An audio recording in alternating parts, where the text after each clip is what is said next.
Hello and good Thursday afternoon. I had to look down to make sure it was actually Thursday because that's just kind of where my brain is at. I don't always know what day it is. Thank you all for joining us for our inaugural Shield session. This is the first of what will be a series of video webinar type events where Sentinel Blue is going to be bringing our team to you to talk about what we're doing, what we're seeing in the, in the DIB and servicing the DIB and the CMMC ecosystem. Our first session today is our 7 months, 7 certs, 7 lessons learned, and I'm super pumped to jump in and share what we've been doing. If you guys don't know me, I'm Andy Sauer. I'm the CEO of Sentinel Blue, and with me I have James Farley, the Director of Sales here at Sentinel Blue. So James and I collaborate quite a bit in talking to prospective companies who are looking to work with Sentinel Blue, and I thought he'd make a good guest to join me today as we talk through some of our assessments we have supported with clients and sort of give you that perspective from his role. Before we jump in, just a quick bit of housekeeping. The way I like to do webinars and content is to be interactive. We're on a Teams webinar event. There is a chat channel. You are able to chat. Now, by default, everyone's names are hidden from each other. So we want to protect people's anonymity. You are free to ask questions in the chat and we will address them either as they come up if they're topical or at the end, and there should be Q&A time at the end. With that, I'll jump right in. James, you got anything before we go? No, sounds great. I'm excited to hear what you got on your plate and what questions and things people might bring up. Excellent. All right, my slides are up. You see them? Indeed. Beautiful. All right, so I'm also a very practical person. That's just kind of how my brain works, and putting in together content. One, I want what we talk about today to be practical and useful and actionable. So I really try to put a spin on things from someone who's been in the trenches, and I assure you, it is the trenches that I've been in. What we can actually pull out of that you guys can take and go put into practice in your own programs, preparing for your own CMMC certifications. That's the perspective I tried to give. By background, again, if you don't know me, Andy Sauer, I'm credentialed as a lead CCA. So in the CMMC ecosystem, a lead CCA is kind of the highest assessor level. I'm not an assessor by background or really by trade, but by credential, I'm an expert in CMMC. I'm a subject matter expert, and I think I'm generally recognized as a pretty leading expert in the ecosystem. I've got, CISSP, CISM, the creds, and at Sentinel Blue, I play the role of Chief Executive Officer. I started my full-time focus on NIST 800-171 back in the beginning of 2018 when DFAR 7012 first really got levied on defense contractors and brought NIST 800-171 into our common language. And that's been my sole focus, for better or worse, for the last 7 years.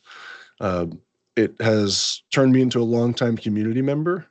I'm quote unquote famous for the founding of the 𝐲𝐞𝐤 Center of Excellence, which is a Discord server, and I would say the best online community focused on CMMC. I put founder in quotes because I created that server, but it was a small group of us who at the time were people working at DIBs trying to figure out how to do this stuff, who decided we all needed a place to talk about the craziness that we were signed up for. I've personally directly supported multiple DIBCAC high assessments, including pre-joint surveillance. My first DIBCAC high was in 2022, or maybe 2021, but I think it was 2022.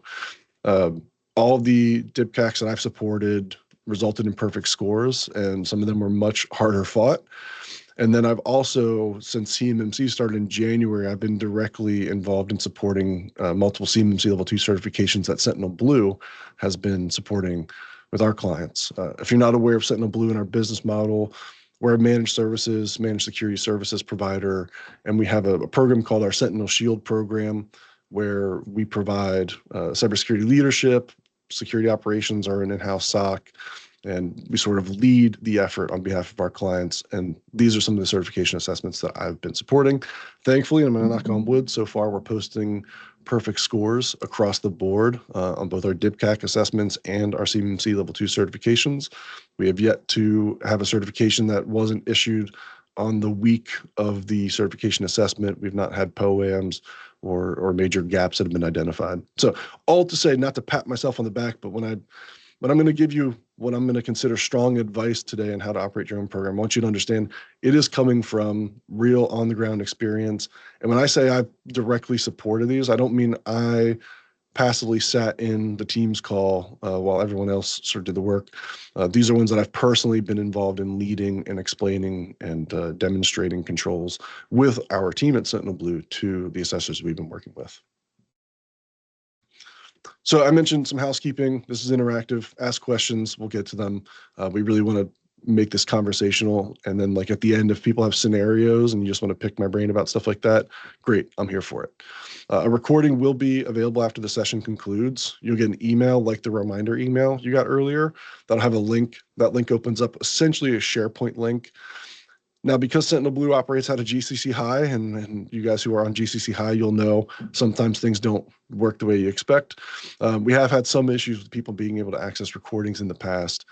Therefore, this recording will be posted on our YouTube channel. So either you'll get the link if you want to watch it, or you can always go back to our YouTube channel where it will be publicly posted. With that said, if you're going to ask questions or ask scenarios, I would refrain from naming your company or naming yourself. Your first name is fine, but if you want to ask something, please don't say, I work at X company and I want to know about this. This is going on YouTube and will be publicly available. All right. Now, first, this is a timely week for CMMC content because two things happened this week that if you're on LinkedIn, you're following the CMMC ecosystem, you're surely being inundated with posts about these things. The big thing is the 48 CFR final rule. There's two. Basically, I'm going to simplify this down, and I might get beat up by folks for simplifying it, but essentially, there's two federal regulation groupings where CMMC is going into effect. 32 CFR is what went into effect at the beginning of this year that allowed the CMMC program to really be legitimate and start getting the certifications moving. 48 CFR is what's going to allow the DoD and contract officers to put it into contracts. So right now you can get a CMMC cert, but there aren't any contracts that are going to require you to have that cert in hand. The 48 CFR piece is moving forward. We just saw this week that it's moving along its standard timeline, which now sets it to probably go into effect in the late fall. And already I'm seeing blasts of marketing, a lot of which is inaccurate and overstating what that means, to say things like the DoD is October 1st saying all contracts will have CMMC. That's a marketing email I received this morning, and that is BS. That's not true. What it allows is this phased rollout that is described in 32 CFR by the DoD to begin. And DoD has consistently, on message, at all the in-person events I've been to and all their online communications, they're targeting very few contracts in the calendar year 2025. They're not rolling it out to all. I bet we'll see more contracts than they anticipated because I think some contract officers may get a little rogue and throw it in there, but I definitely don't think it's going to be all of a sudden everyone needs CMMC certs in hand. When you'll see different opinions out there, some of the talking heads are sort of consolidated around an October, November timeframe, but it's guesswork when this stuff will go into effect. Hence my opinion alert in this area of things. I don't know. Nobody really knows. Maybe the DoD knows, but they're required to be zipped about these sorts of things. When will CMMC impact your specific contract? Maybe your contract officer has some idea. I doubt it. They probably don't unless they're on one of the ones that the DoD has identified as strategic that will get it early. So sometimes we'll get questions like, hey, we do work for the Air Force. When should we expect it? Who knows? It depends entirely on your contract. Could be next year, could be in 2, it could be among this first wave. So that always distills down to like, when should I plan on getting certified? I have 2 thoughts. 800-171 revision 3 is the next version of CMMC level 2. It's more stringent, has some additional controls, and the DoD is interested in making that the new baseline. If you get certified now, you start your 3-year certification clock before Rev 3 goes into effect. We don't yet know how the DoD is going to handle pre-existing certs at Rev 2 when Rev 3 goes live. At worst, I would expect them to say, hey, maybe you go get a Delta assessment of the new controls. But I suspect they'll just say, hey, you don't have to deal with Rev 3 until your 3-year cycle is up. That buying you time can be pretty valuable. So maybe doing it sooner can shift that.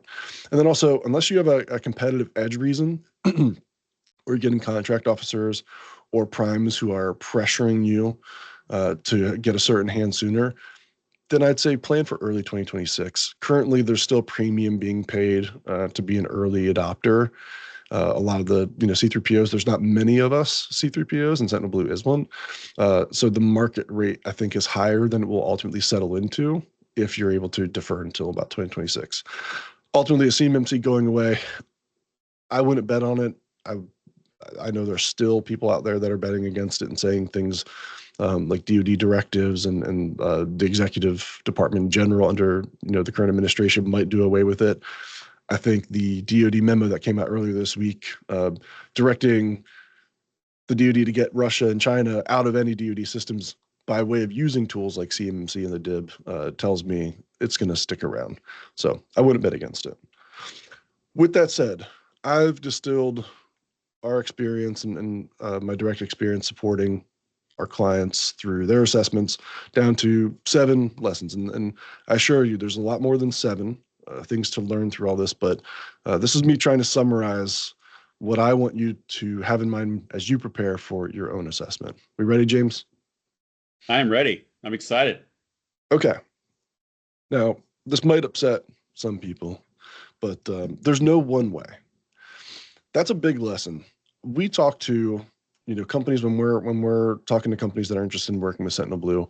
A lot of them come to our early engagements with a preconceived notion about how exactly they must have their environment built, how exactly they must use specific tools and do things a certain way. I'm here to tell you that there's no one way to do things. Through the DIBCACs I've participated in, through the CMMC assessments we've supported, and through the rich community experiences being shared by all of our peers and some of the great companies in the DIB, people are passing with all different types of environments, processes, organizations. So there's no one way to do things. There's no single tool. There's no single architecture. There's no one program design. There's no one set of documents or single template that has to be followed or one level of sophistication. It's about being reasonable and having a reliable program that meets the requirements. And I want to focus on that point about meeting the requirements. At the end of the day, what you need to demonstrate to pass your CMMC Level 2 certification assessment is that the requirements are being met. If you've read these requirements, you'll know some of them are fairly vague and they leave a lot of room for interpretation on the level of maturity. And as we've had the last 7 years, some of us to be full-time working on these requirements, we've split these hairs down to the tiniest of tiny splits that we can get them to. And we've sometimes lost sight of the forest for the trees, you know what I mean? Where we forget, hey, we just need to meet the requirements in a reasonable way. So there's not one way of doing things. You don't have to be on GCC High. People are passing with Google Cloud. And we're a Microsoft partner. I'm happy to tell you, we'll tell you GCC High is probably the best way to do it, but it's not the only way to do it. And I wouldn't trust or really listen to anybody who says it's the only way to do it is to do X, a specific way. And that's not just technical and tool stack. That's process and organization. People bring a lot of their preconceived notions. If they came from the Fed, they bring their RMF notions, or if they come from ISO, they bring their ISO notions and ISMS and these things, and they anticipate, hey, you need to have a master governing document that authorizes your cybersecurity program and all that sort of stuff. None of that is true under CMMC. There's no one way.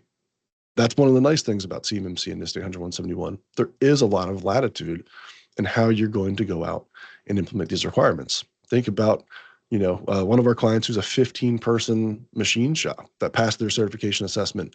Very different than our client who's hundreds of people spread out across multiple sites over the United States doing a lot of information work in IT systems. The program has to allow us to operate those organizations differently because the maturity and the capability is so different among them. So I have a question for you, yeah, Andy.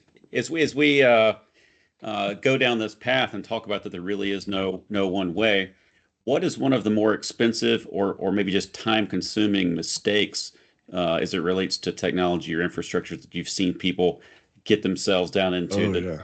they have to back out of? I have a whole lesson about that coming up. So you kind of tossed me a softball there, but yeah, spoiler. I've seen people very much over engineer environments. In fact, that tends to be a lot of who we interact with. So Sentinel Blue, we talk to a lot of companies, thankfully, that are very serious about CMMC.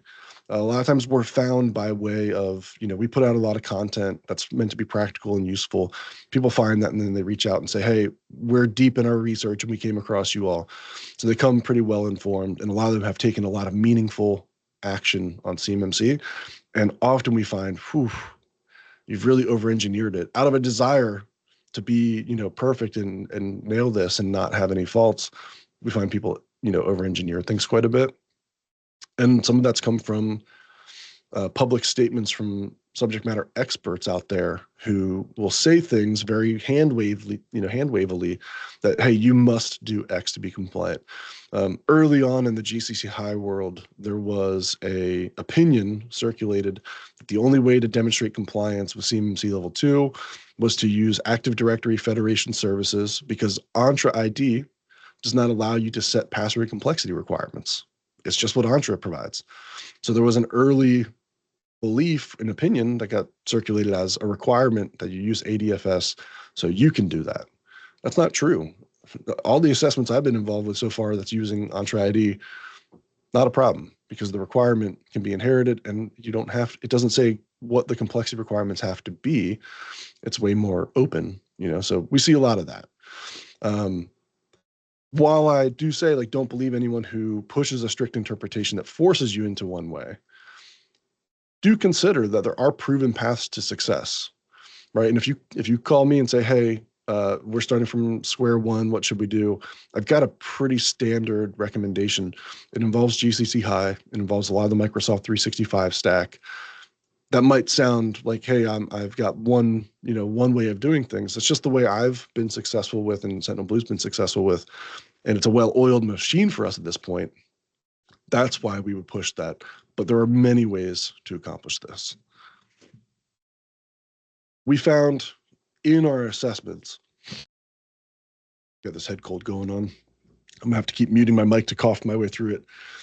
But we did find assessors, while a lot of them do bring some preconceived notions, they're generally open and collaborative in understanding your way. In fact, a lot of them were enthusiastic and enjoyed the part of the assessment where they understand how you got to where you got in your design and your thinking.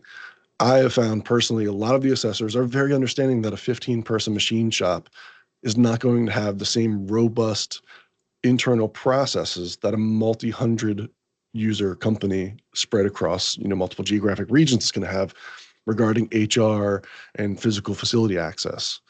I think that's great, and that's as it should be. It allows for that sort of scaling. So that's my first lesson. There's no one way. Second, tight control over physical scope pays off.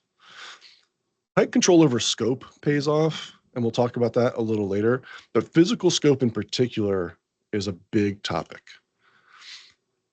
If you can prevent physical CUI from being in your scope, in your environment, boy, can you save a lot of pain. There are whole control families in 800.171, particularly 310, the physical controls, but then 3.8, the media protection controls.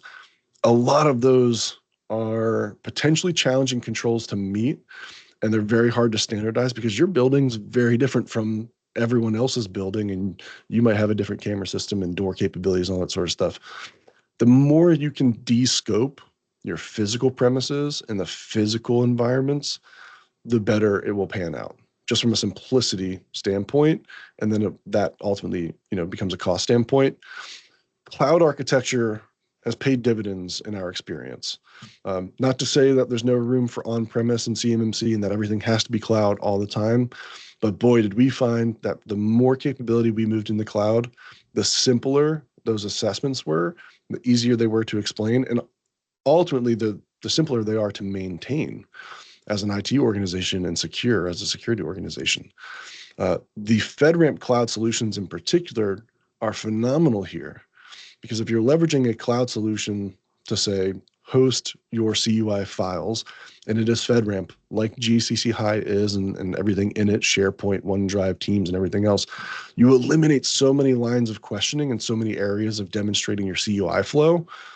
It just makes everything so much simpler. As an example, we had an assessment with a cloud-only environment where everything was super locked down on the endpoint level, no printing, no removable storage, no non-FedRAMP systems really involved. Took us half the amount of time to pass that assessment in comparison to one where we had, on-premise machine shop, right? Unfortunately, a lot of folks have a line of business though where we can't eliminate physical scope. A machine shop, okay, yeah, there's use cases. CUI has to be involved in the production of that part. But what we did find helps is working away from things like paper. Is there a way that you can digitally represent and view the CUI if you're the person at the machine who's doing the construction of the part, versus having the paper that gets printed out? Because once there's a printer, okay, now we got to ask about the network and how jobs get from the computer to the printer, and is that encrypted? And if it's not, is the network FIPS validated? And once it's printed, do you maintain accountability for who has it?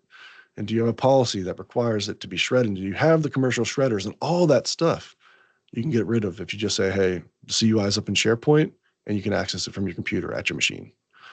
So that can buy you a lot of leeway. Go, James. I was gonna say, let's imagine you've got, because this is a scenario we get asked all the time. Let's say we have a CNC machine or a laser cutting, whatever. In the way that we typically get the drawings from our system over to that machine that's not connected to the network, because maybe it runs on an antiquated operating system or something like that, it is USB storage. Obviously, that's not a great idea, but there's got to be a reasonable approach to that. What have you seen work? Yeah, well, we've had success in using removable storage, because there are use cases, as you mentioned, like people have Windows XP machines or older still supporting some of their manufacturing environments, and it's gonna be $500,000 to replace the machine. So a lot easier to deal with removable storage. What we have seen work there is you essentially treat those things like specialized assets, those machines, and the removable storage, we go for like a block list with an exception list where we'll allow certain controlled removable storage devices to be used on the user endpoints in an environment. And you establish a process for that. And we have tooling in the Microsoft stack, but again, there's lots of tools that do this, to lock it down and audit when those things are used. In particular, one of the use cases we see a lot in the manufacturing environment is, one, we need removable storage, but also we can't encrypt it, because the old school device that we're plugging it into doesn't understand how to decrypt a BitLocker storage device. We've had success. There are hardware encrypted USB devices. I want to say Apricot or Apricorn, something like that is one of the ones that we use. Those are FIPS validated, hardware encrypted USB drives that you can plug into a computer, let Intune or whatever tool you're using allow that specific serial number, and then you can go take that to the machine, and then there's a PIN that controls it. And that's a great way to maintain accountability and make sure that only authorized people can use that, is they have to have the PIN, and you as the sort of administrator or system owner can control that. So there are use cases where, you can't escape the need for these things, but if you tighten it down, boy, do you save yourself a lot of pain versus, saying, hey, yep, we allow USB storage across the environment with no control of people picking up USB drives out in the parking lot, kind of a thing. Assessors, when we have presented that former scenario of, hey, a very locked down, allow list only removable storage, they love that. And it makes a ton of sense from attack surface reduction. I will say though, directive from the Cyber AB and the DoD on physical assessments, if you are going to have removable storage in use in your facility, it's very likely they're going to insist that they have somebody on site for assessment. Where early on, there were some indicators you could still keep an assessment virtual if things were super locked down, and you could do like a walkthrough with, a camera, phone, and whatever else.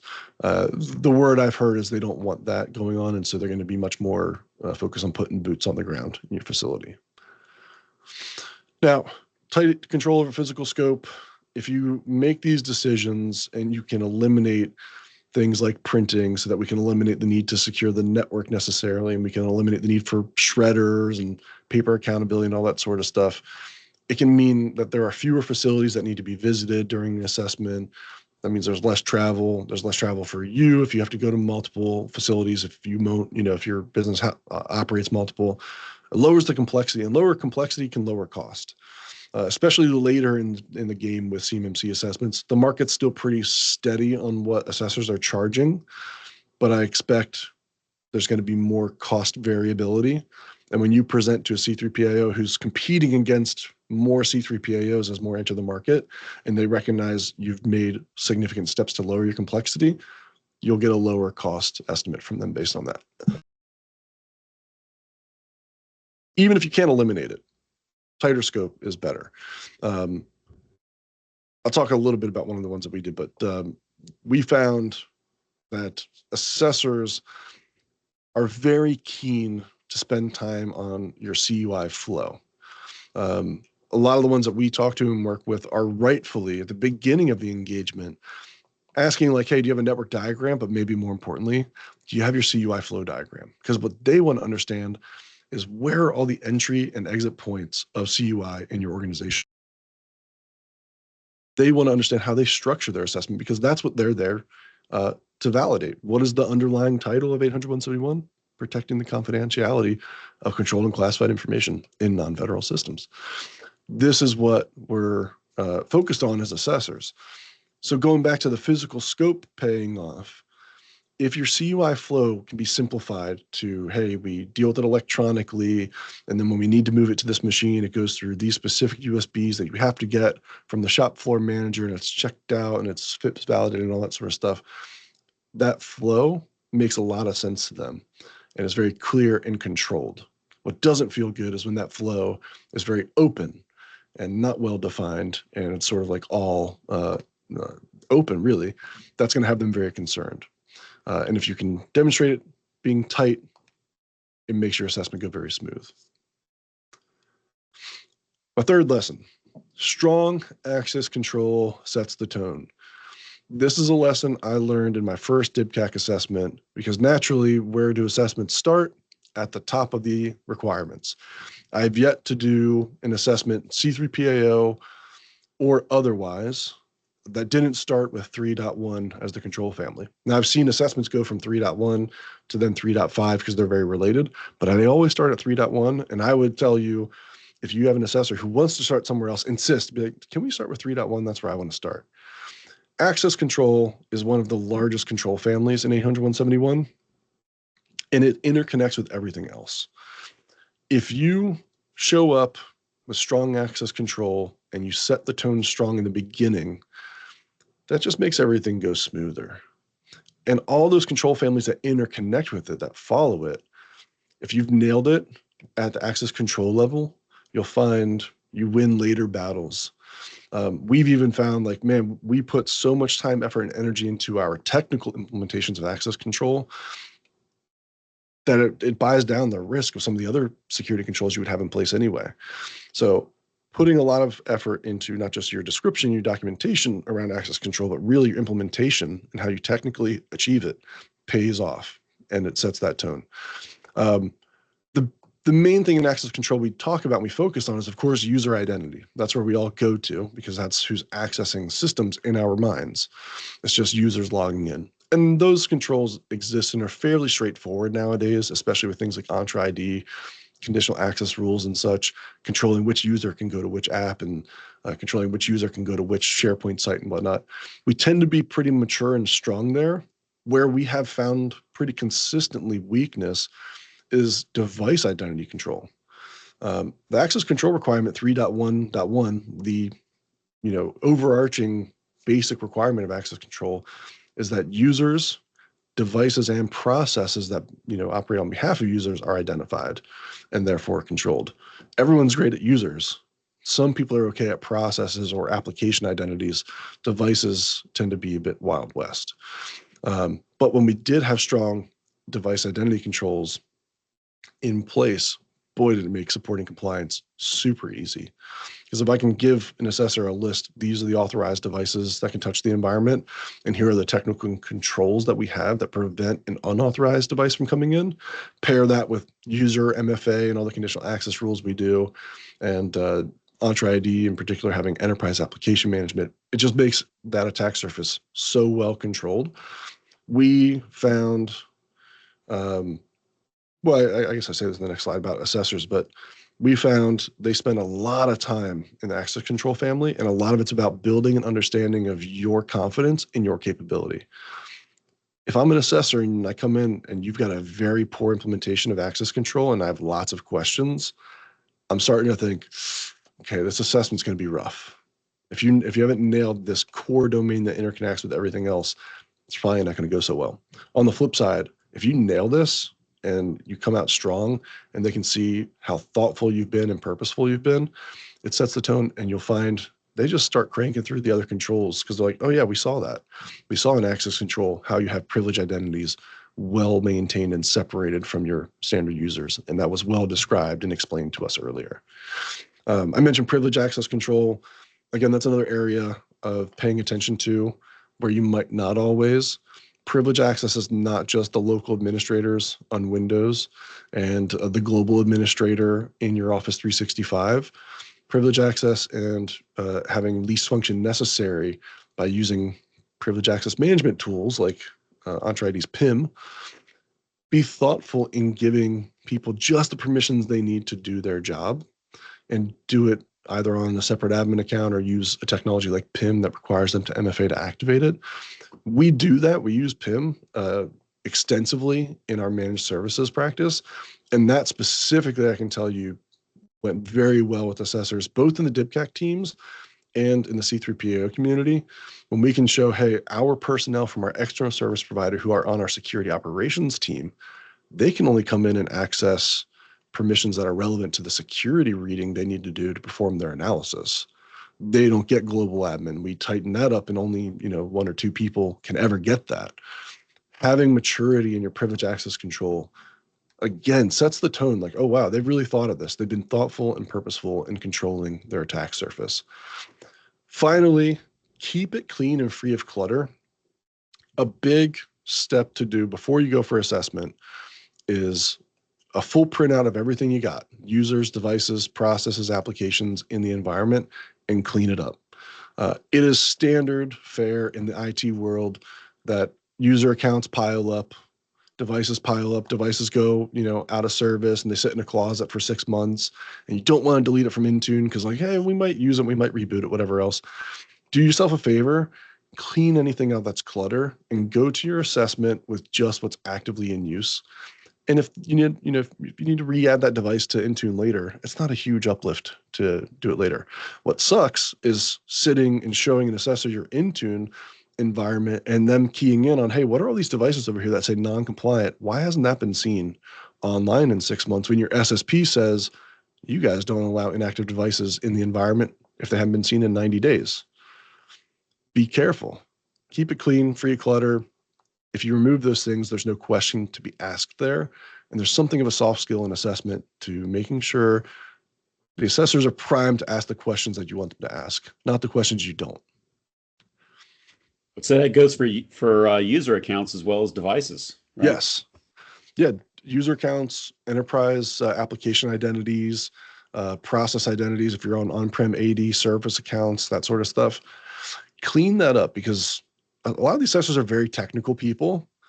And I can tell you, as someone who's a very technical assessor, because I'm a sysadmin by trade, I catch things very quick when you're rifling through configurations. My eye follows and can see, oh, that policy you wrote in Intune, it's not applying to everything. I can see you're not targeting all devices, or I can see it's failing to apply to the majority of your devices. That's going to be a problem. It's not good enough for you just to write the policy. I need to see that it's actually in place.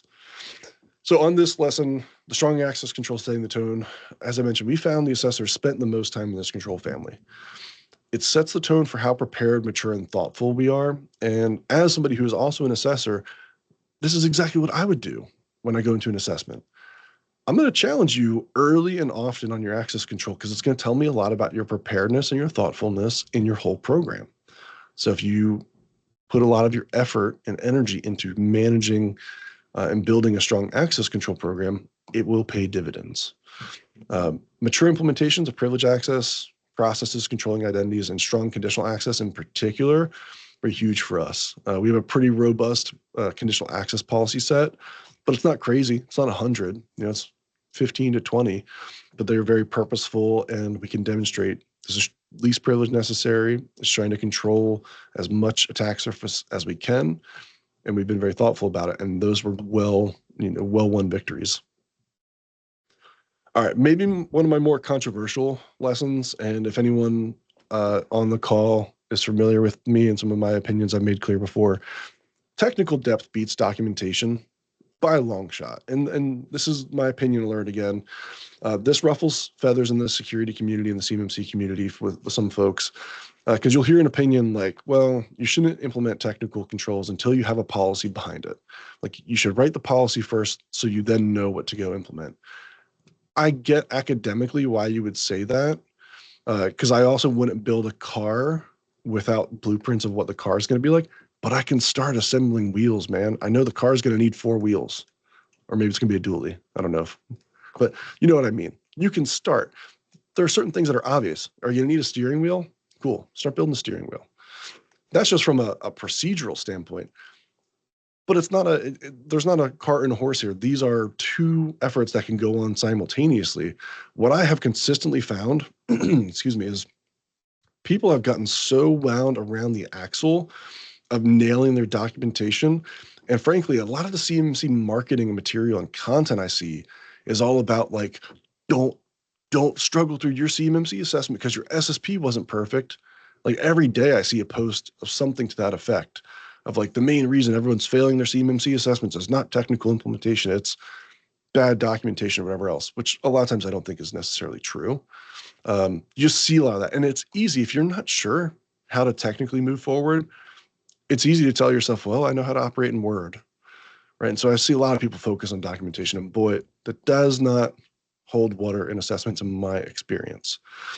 If you master the implementation of the requirements before you master the documents, that shows come assessment time, because the documents, they're just going to read and ingest, and cool. If your documents are amazing, you know what they'll do? They'll clap for you and say, these were beautiful docs. I had that where they're like, hey, we really appreciate it. These are great documents. Now, moving on, show us. Documentation is not going to get you out of the showing, and it's not going to get you out of the explaining and the rationale. You need to have technical mastery before you have documentation mastery, and that's a hill I'll go die on happily. Far better to have strong implementations over strong documentation.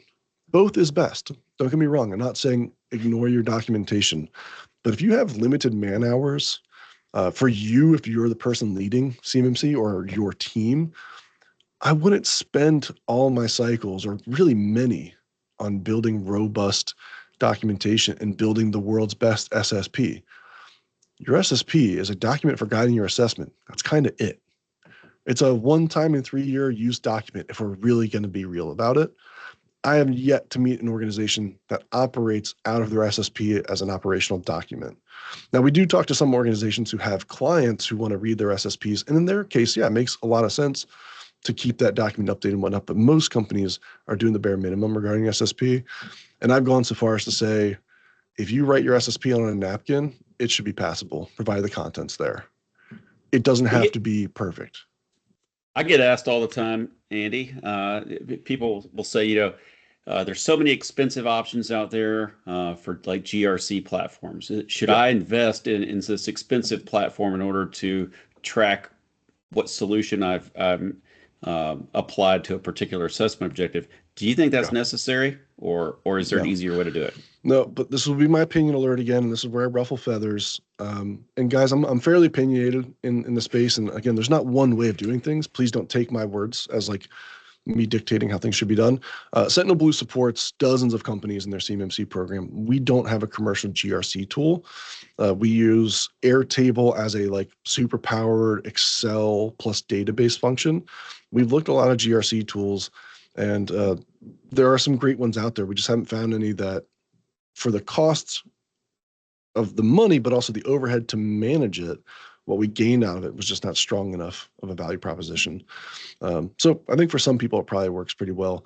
And then another area I might ruffle some feathers is there's documentation packages out there, and some of them are written by some of the best minds in the CMMC space and some of the best community contributors.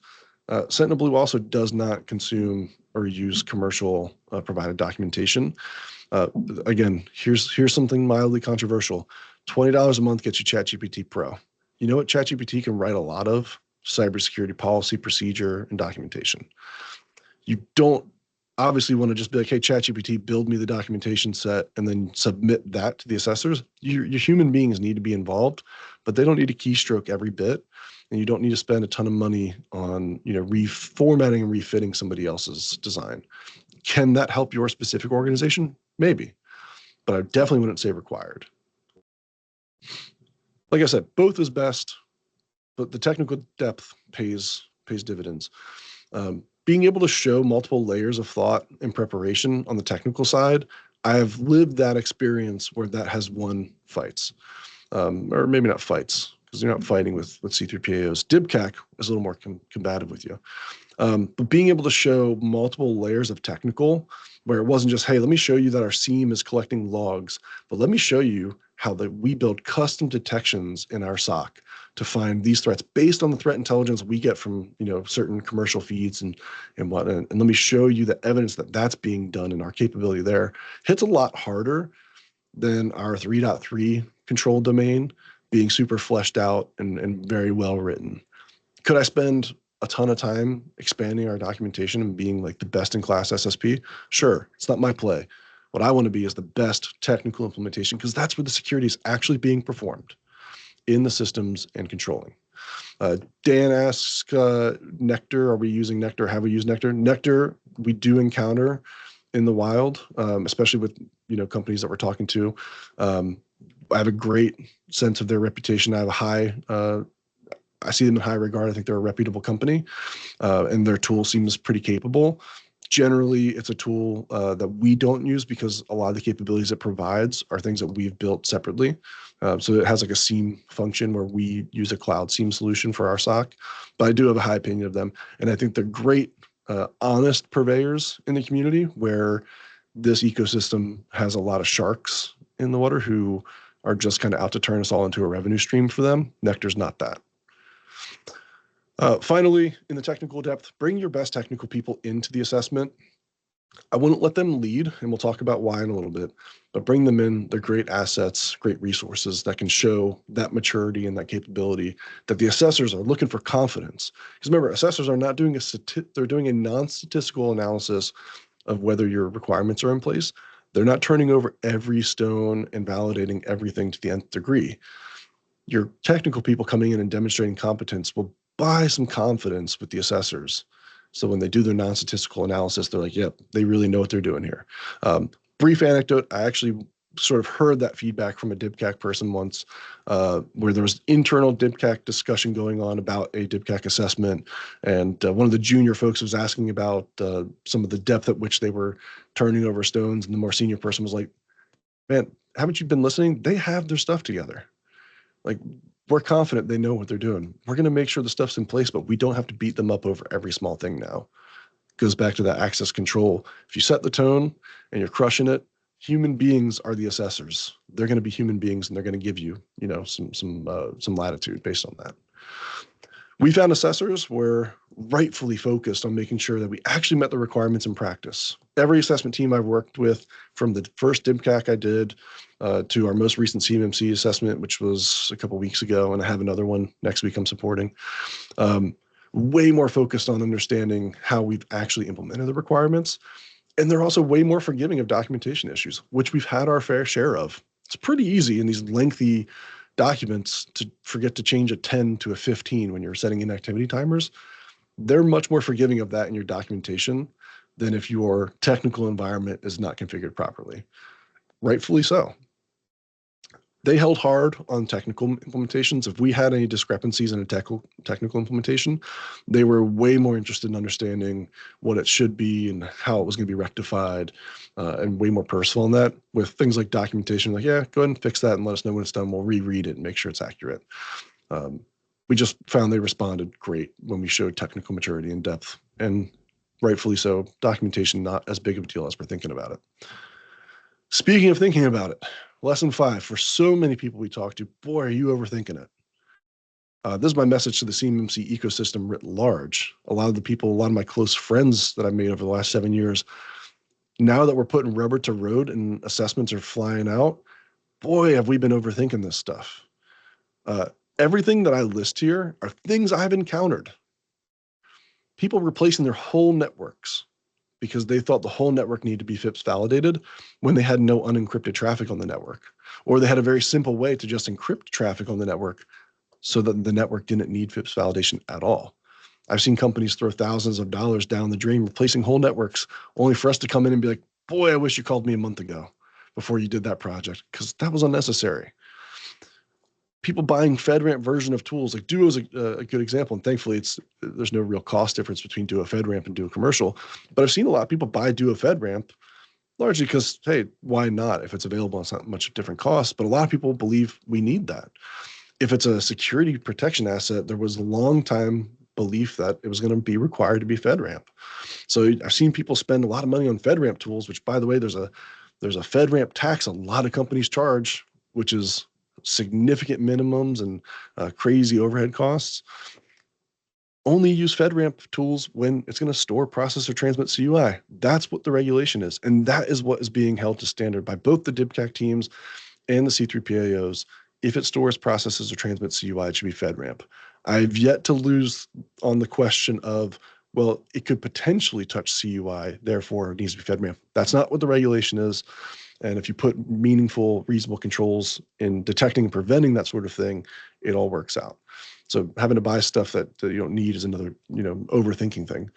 SSPs being 400 pages long.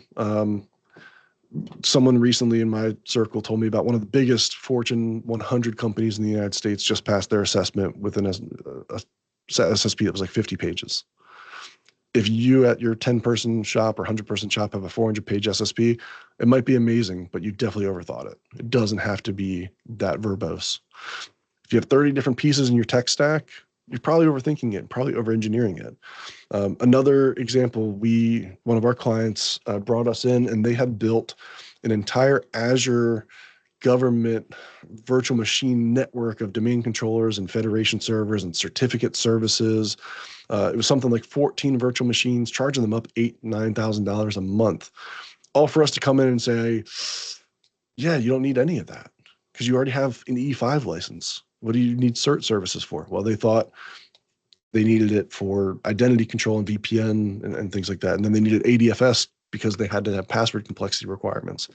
Us coming in and saying, like, listen, we've been passing DIBCAC assessments, not even C3PAO, without that stuff. Save them $9,000 a month. People are overthinking it. And it's coming from a good place. That makes sense. Did you rebuild your office to be a Supermax facility? That's another one I've seen, people talking about, hey, our drop ceiling doesn't truly separate our next suite. Someone could like climb up through the ventilation and whatnot. That's not a requirement, guys. These have to be reasonable requirements that you can reasonably control physical access in and out of your offices, but these are not top secret facilities. You're allowed to have windows. People can smash through windows as easily as they can climb up through, drop ceiling. So you don't have to rebuild or relocate. I've heard somebody talking about they were going to move their whole office and cost $1 million, and it was largely driven by the ability to meet the security requirements. You're overthinking it. These things don't have to be perfectly optimized for maximum compliance. They should be optimized for your business while meeting the requirements. And if you're being guided or led by somebody or working with a partner, I would push to make sure they have that perspective. Cybersecurity and compliance is not the dog, we're the tail. We don't wag the dog. Your business is the dog. The way you meet the requirements should be optimized, making sure you can continue to do what you need to do as a business while meeting the requirements. And I think that's a big thing that people aren't thinking about.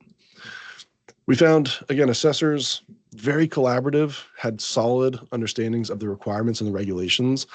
Certainly at this stage in the C3PAO ecosystem, most of the lead CCAs are very knowledgeable folks who've been working dedicatedly on CMMC for years, have deep understanding on CUI regulations and DFARS and everything else. That made me kind of worried in this first wave of assessments. Like, boy, were we going to have like the people who were splitting hairs over everything? Because we've all been spinning our wheels for 7 years, filling our time by, exploring implementations. I was very happy to say we didn't find too many assessors were very over prescriptive. We just found they were very understanding, collaborative, and thankfully very focused on understanding how we understood the requirement and how we implemented something to meet it. That said, this is where I think assessor selection matters greatly, and you want to be very careful in who you select and work with. If you're not sure, the online communities are pretty transparent about who they're having good experiences with. I know at the 𝐒𝐞𝐤𝐬, that Discord server, and I'll put a link into the chat toward the end here if you want to join that. Very open and honest communication in that group of who's having good times working with who. And then also the NDISAC, the National Defense ISAC, has a questionnaire sort of tool to ask your C3PO questions to help suss out the right one. And the right one might be different for different people. All right, I'm crunching up on time. So I got 2 more lessons for you. Lesson 6 is pretty straightforward, and this is one that you probably already know or have heard about. If you say it, do it. If you say it, you better do it. If your SSP or your policy says you do X, be prepared to prove it. Whatever you put to paper, you commit to. And I see this a lot where people in their first pass at a policy or an SSP, they overcommit to aggressive timelines that sound great from a security standpoint. Is it great if every week you reviewed your whole user list and decided who was still active and who wasn't, and you documented that? Amazing. Ton of overhead. Unrealistic. What happens when you take vacation? Right? What happens when you lapse for a week and the assessor goes back and sees, well, what happened on that week? Your policy says you do this every week. They're not there to determine that it has to happen weekly. They're there to determine that what you said is what you're doing. So don't overcommit yourself to aggressive timelines. This is the classic thing. James knows this in sales. You underpromise, you overdeliver. All the time I see this and I come in and say, let's calm this down. We can say, hey, we do this at least annually for a lot of things. Truthfully, we do them quarterly.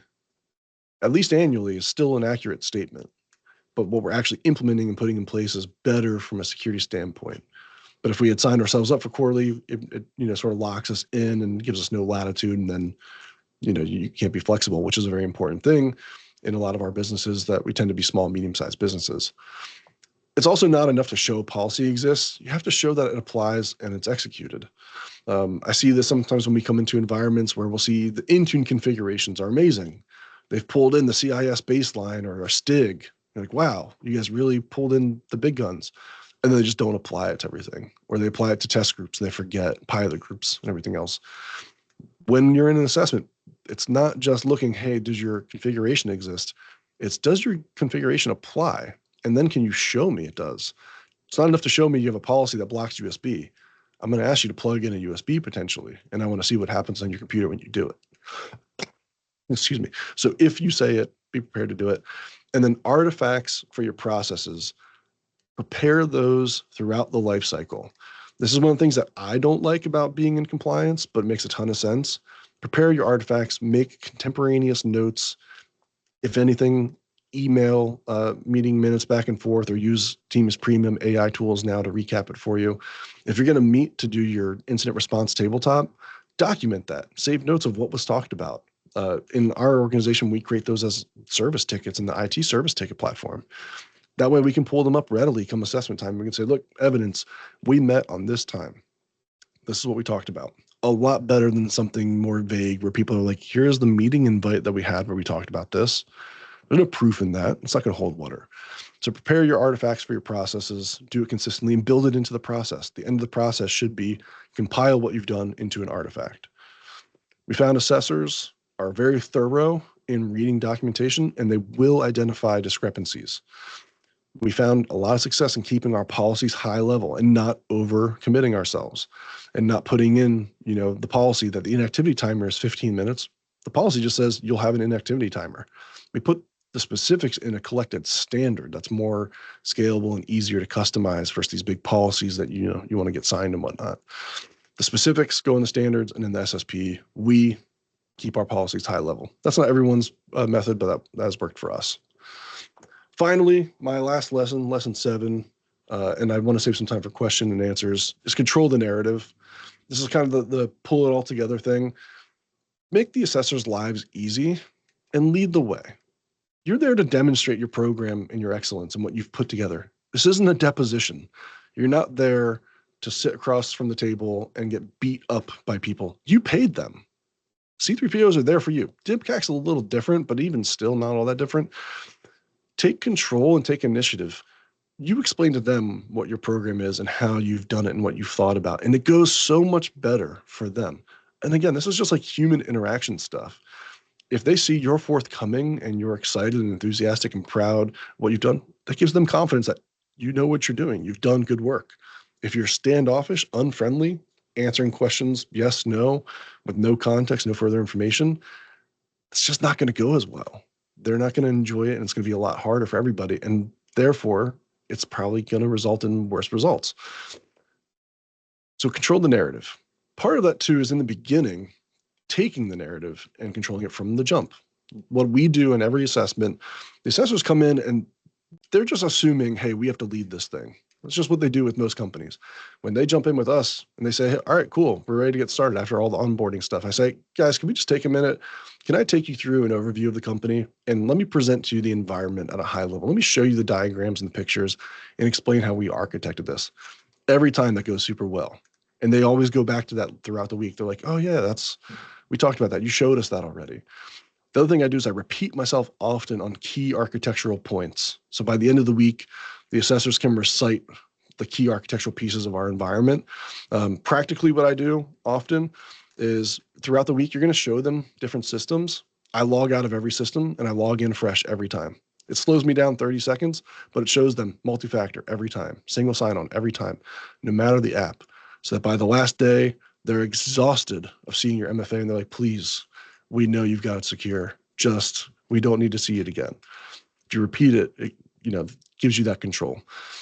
Ultimately, be friendly. These things are uncomfortable. I see a lot of nerves going into these assessments. I get nerves. I got one next week. The butterflies start on about Friday.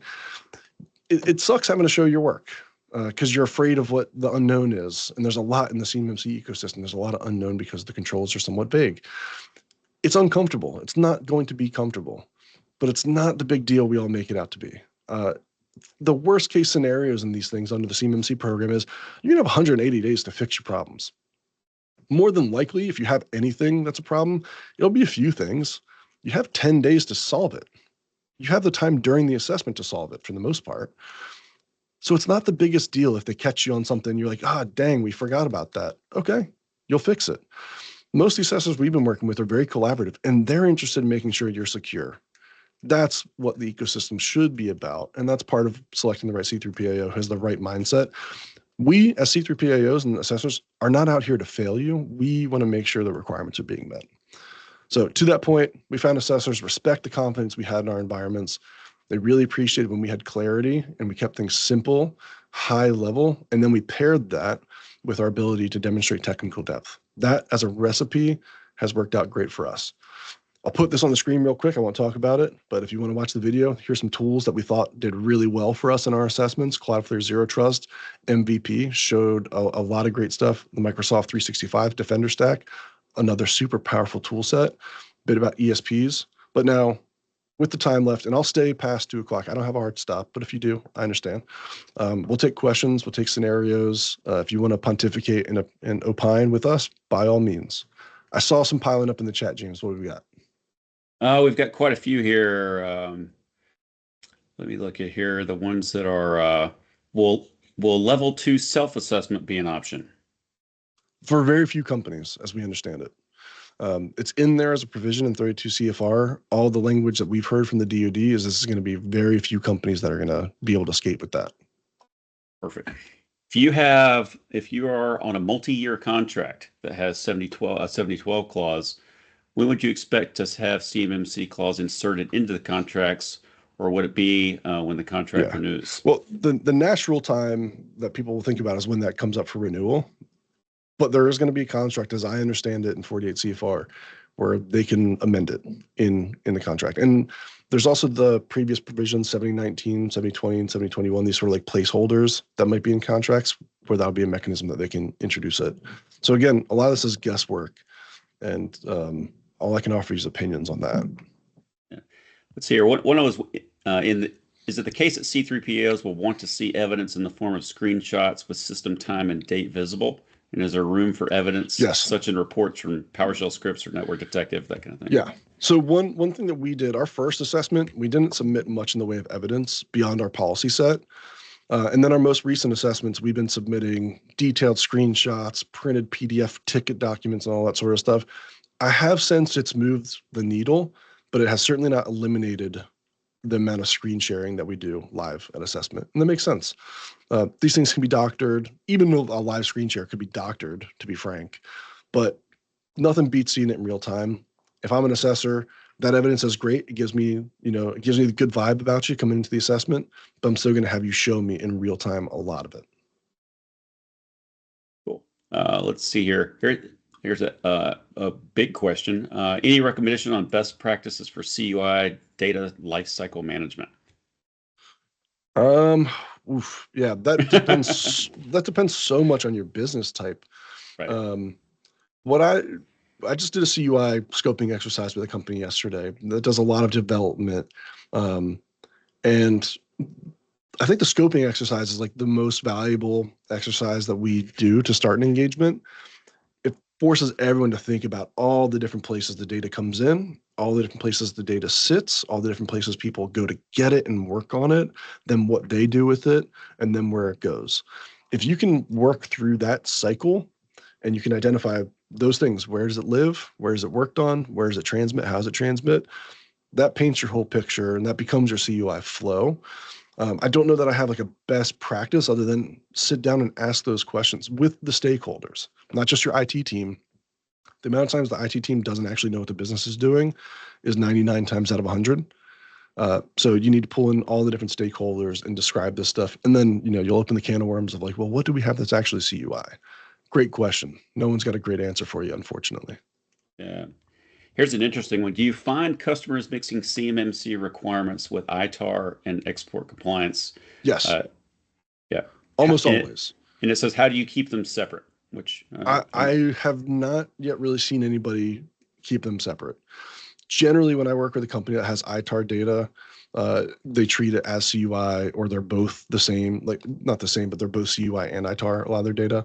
And they just operate their whole environment with that understanding where they keep foreign nationals out for the ITAR stuff, the data sovereignty stuff, and then they put in place the CMMC level 2 requirements for the CUI side of it. Very infrequently have I heard, and I don't have direct experience, I don't think, supporting someone that had ITAR data, but then had foreign nationals involved in their business. There are technical tools where we've seen capabilities largely around like user grouping and denying access to things through Microsoft Purview, data labeling things as ITAR, and then using the ITAR label to say, hey, only people in the ITAR access group can open this. And then the foreign nationals, even if they get invited to the SharePoint site on accident, can't open it. I do know this is a big topic in the larger DIB, larger primes. I've been party to some conversations between the big primes who move the needle with Microsoft and Microsoft, where they're like, hey, we need more control over stuff like Purview. And I know Microsoft is bringing attribute-based access controls to things like Purview. So it's not just user group controls, but maybe an attribute where you slap on foreign national, and then on the data you say, no foreign, and have policy that prevent that sort of stuff. Yeah, so that's mostly how I see people approaching that. Yeah. Here's what it says. What technical methods have you seen to meet local and network access MFA requirement? And is Windows Hello for Business sufficient? All right. So this, other than FIPS validated cryptography, I think is the most discussed issue that I've certainly seen over the last several years. I'll start by saying Windows Hello for Business, if you've used it, when you first sign into a computer, Windows Hello for Business will say, cool, this is an Entra ID joined computer, or it can be on-premise AD as well, but I'll use the Entra ID joined example. It will say, this is the first time you're signing into this. Someone trying to call me. The first time you're signing into this, so it's going to validate and authenticate you to Microsoft 365, and it will do your MFA check there. It'll do your authenticator prompt to your phone and say, cool, we've validated your identity. And now Windows Hello for Business will create a cryptographic key between your identity and the TPM chip in your computer. So now you have something that you have that is an authenticator. Then you're going to establish a PIN. It could be a couple of numbers. It could be essentially a password, but you create a PIN. And now Windows Hello, when you go to sit down on your computer and log in, you're going to enter in your PIN, and your PIN and the TPM are going to work together to unlock your session and let you log in. Technically, 2 factors of authentication happened there. The main challenge to this is kind of obvious to me. The thing that you have is the thing you're authenticating into, which is kind of a self-licking ice cream cone. But so is the same with, mobile devices, where I sign into my mobile phone with my fingerprint. My phone is something I have, my fingerprint something I am. Technically multi-factor, I guess. But there's a lot of debate over that. Now, that said, Windows Hello for Business has been passing assessments as multi-factor, straight up. Microsoft has put that forward as their position, that this meets multi-factor for those local sessions. I think more importantly, Microsoft has pushed Windows Hello for Business as a way to multi-factor into all of the Microsoft services, which is true, because if you're using Hello for Business to access your Outlook, it's going to validate your PIN and the TPM, and it's all tied to that device. It's device bound. It can pass, but I struggle with that one greatly enough. So I was literally talking to someone on detail on this yesterday. What we've gotten through assessment has been not using MFA beyond Windows Hello for Business for standard users. But then in our practice as an MSP or the ESP, we have the administrative permissions in most of our client environments, and our tools to get in to perform administrative functions we put behind MFA. So then we're technically meeting the local requirement for MFA for the standard users, and then we manage all the elevations and all the remote access, which all goes through MFA. The challenge will be if you are a local administrator in an environment and you want to locally administer your devices without a third-party tool, just using Windows Hello for Business, I don't think you can make a strong case that you're actually elevating through MFA. But this is a huge conversation, and this comes back to the point you were making about FedRAMP versions of Okta or Duo or whatever. If they're just brokering access, they're not holding, transmitting, passing. That does not need to be FIPS validated or whatever else. Right. Early on, years ago, there was a discussion like, if you get a YubiKey, do you need to buy the FIPS YubiKey? And there was an opinion, yeah, you do, because it's protecting the confidentiality of CUI, which I was like, that's okay. At a certain point, it's turtles all the way down, like, okay, well, if the YubiKey is protecting the confidentiality of CUI, like what isn't? The whole internet sort of comes into scope. So I'm a fan of the standard that FedRAMP is only required when it stores, processes, or transmits CUI. That's what the regulation says. That's what's passing DIBCAC. We have precedent now that that's the case. So I think that holds water. Yeah. So, and we had just an updated question there, just saying is Microsoft Yes. Authenticator. Yeah. Yeah. So Sentinel Blue, in transparency, Sentinel Blue in our CMMC certification program, we do use Duo. So we have Duo on our computers. When I sign in, I do pass a Duo prompt. We don't use Windows Hello for the factor to sign into your computer. Because even with Windows Hello, even though it's technically right, all you really need to sign into the computer is a PIN. And what do people do with pins? They slap them on sticky notes and slap them on their laptop, and then they go to the airport. And when they want their Starbucks refill, what do? They walk away from their computer so it can charge over by where they're sitting. You know what I mean? So it's so easy to compromise the computer in that state when just you need to look over someone's shoulder, and 1234 is probably like the most common pin. You know what I mean? So from a CISO perspective in Sentinel Blue and the security that we need to have in place to protect our clients, because we have hooks into client environments, we said there's no way. We're not having Duo. So we have Duo for all logins to our workstations and all escalations on the workstations. And then all of our operational tool sets in the cloud, we single sign onto Entra ID, where we enforce multi-factor everywhere. But even beyond that, we have a whole separate tenant focused on our operations capabilities with very stringent controls. We require FIDO2 tokens to access some of our more administrative stuff, because our risk profile is very different than yours might be as a small manufacturer, Where Windows Hello, cool, makes sense. These devices don't walk out the office. They sit on the shop floor. That's perfectly fine from a risk standpoint. Here's one that seems like this is a good scoping question, and it sounds like a large organization. They said we handle CUI in 2 of our 6 plants. I assume manufacturing plants. Yeah. Can we get CMMC certified without addressing the non-CUI handling plants? You potentially could. What I'd normally see, though, in this sort of setup is all 6 plants will have a shared service model. And there's a shared IT group up at headquarters, the holding company or whatever else, that has the hooks into everything. And the infrastructure that manages them all is the same. And when that happens, it makes it very hard to draw a line where things stop being in scope. If your Active Directory infrastructure, that is the core of your access control program to your CUI systems, is the same access control system to the non-CUI systems, and those non-CUI systems are on the same Active Directory, on the same network, you've just defined some of them as CUI, they can still communicate potentially. There's still Kerberos and all the different on-prem sort of things that can be done. So I would say you could potentially scope them out, and I would try hard to scope out the non-CUI plants. But when you have shared infrastructure, shared process, shared personnel, it's going to be difficult. And you'll have to find some ways to draw some firewalls and some harder, more strict lines there. Otherwise, you're going to have to bring all 6 places into scope, which maybe is not as bad as you were thinking. Like, it could be another one of those where people think, boy, if we bring our manufacturing plant into scope, it's going to be terrible security stuff we have to do. No, you got to lock the doors. And when guests come in, give them a badge, make them sign a piece of paper, have cameras on the doors. Maybe it's not required to have cameras, even just, something that shows who came in, when, where, and how. So you don't have to rebuild your whole plant for it. But a lot of it's about process and data and where data goes. So I'm maybe simplifying it, but it may not be as bad as you think. You mentioned using PIM for admin users. Do you use PIM on separate accounts or elevate your normal accounts? And Both. if so, how do you prevent those accounts from performing non-privileged activities when elevated? Yeah. So we historically have done shared accounts.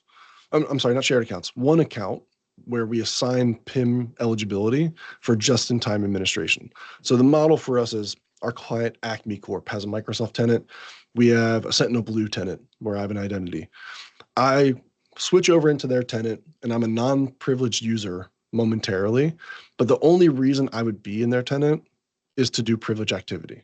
So I go in, I do my PIM eligibility. Maybe I'm going to take GA because, I'm doing some crazy stuff. I'll take Global Administrator, maxes out after 8 hours. I have to pass an MFA test. We also require that it comes from our Cloudflare Zero Trust network to do those things. But it's my Andy at sentinelblue.com potentially, or my actual operational address, which I won't put on YouTube. It's my identity that I use elsewhere. I don't have any non-privileged functions in that environment. So the case we have made is, while it is my account, my one account, it's not a dedicated admin account in that environment, I'm not a non-privileged user. I don't do anything non-privileged in there. I'm only there as a privileged user. So that's the ESP MSP context. If you were just an OSC, like just a company that you self-managed IT, I've also made the case successfully to DIBCAC, and they brought in like the DIBCAC chief for this discussion several years ago.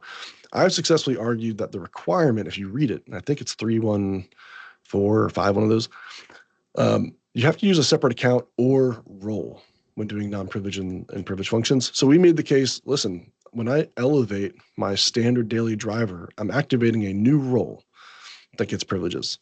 Now, the question being asked here, whoever asked this, has context and knows what they're talking about, because they knew everything I just said. What they then asked was, how do you prevent those accounts from doing non-privileged activities while elevated? Because the requirement does say that, right? Like, you don't want to allow privileged users to do non-privileged things. Think about this. Your non-privileged account can open Outlook emails. You go activate your global admin, and if you're looking at your email and you click the phishing link, now you've given someone your account token while you're accessing Outlook.